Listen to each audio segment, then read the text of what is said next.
Bonjour à toutes et à tous, aujourd'hui on est le 16 mars 2020 et cela fait 5 jours que la France est déconfinée.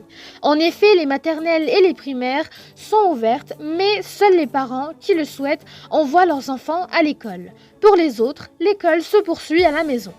Désormais, il ne faut plus avoir une attestation pour sortir, sauf si notre déplacement dépasse un rayon de 100 km et qu'il s'agit d'une urgence. Des magasins sont ouverts afin de pouvoir sauver l'économie française. En revanche, les bars, les cinémas ou encore les restaurants ne sont pour le moment pas encore ouverts.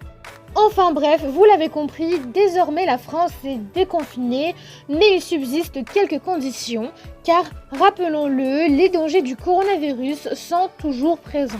Mais certaines personnes semblent ignorer ces dangers, ainsi on se demande s'il y a des risques qu'une seconde vague frappe la France. Sur le plan épidémiologique, une deuxième vague se définit par la reprise de la contamination après une période de stabilisation ou de régression. Avant le confinement, le nombre de contaminations était très élevé, mais grâce à celui-ci, il a très fortement baissé, ce qui a permis un déconfinement qui est très surveillé. En effet, plusieurs indicateurs seront surveillés par le gouvernement, comme le nombre de décès et de patients en réanimation. Le gouvernement a aussi mis en place des mesures comme le port du masque obligatoire dans les transports et pour les collégiens. Il y a aussi un objectif de 700 000 tests par semaine afin d'isoler les nouveaux cas et briser les chaînes de transmission. Et puis, il y a le maintien de fermeture des grands centres commerciaux de plus de 40 000 m² qui augmente les risques de contamination à cause des grands rassemblements qu'il peut y avoir.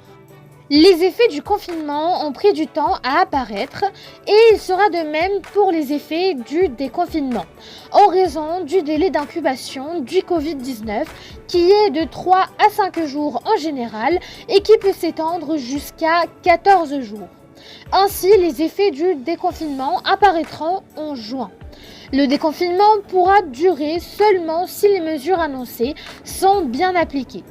Mais garder une discipline stricte après 2 mois de confinement n'est pas évident pour tout le monde. En effet, si la majorité des personnes respectent les règles du déconfinement, quelques-uns ont du mal à respecter celles-ci. En effet, on voit qu'il y a beaucoup de personnes qui circulent dehors sans masque. Même si celui-ci n'est pas obligatoire, il est tout de même fortement conseillé afin de diminuer la circulation du virus. D'autres personnes se ruent dans les magasins comme Zara afin de dépenser l'argent qu'ils n'avaient pas dépensé depuis 2 mois.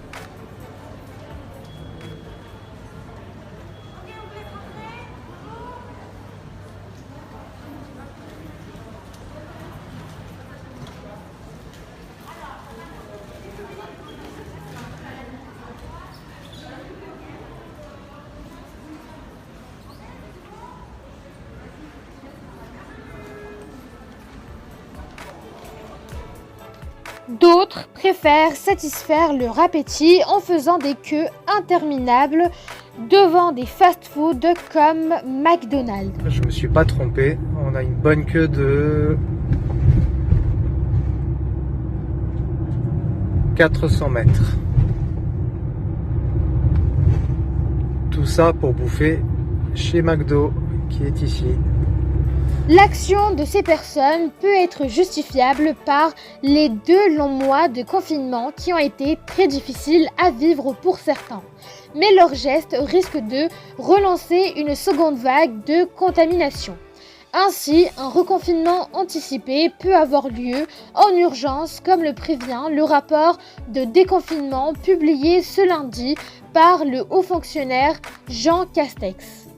Voilà, la vidéo est maintenant terminée. Comme vous avez pu le voir, la seconde vague est quelque chose d'assez difficile à anticiper.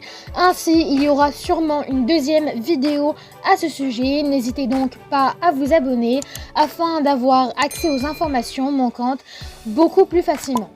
Et pour les personnes voulant avoir encore plus d'informations concernant la seconde vague, je vous ai mis quelques liens de sources fiables en barre d'informations.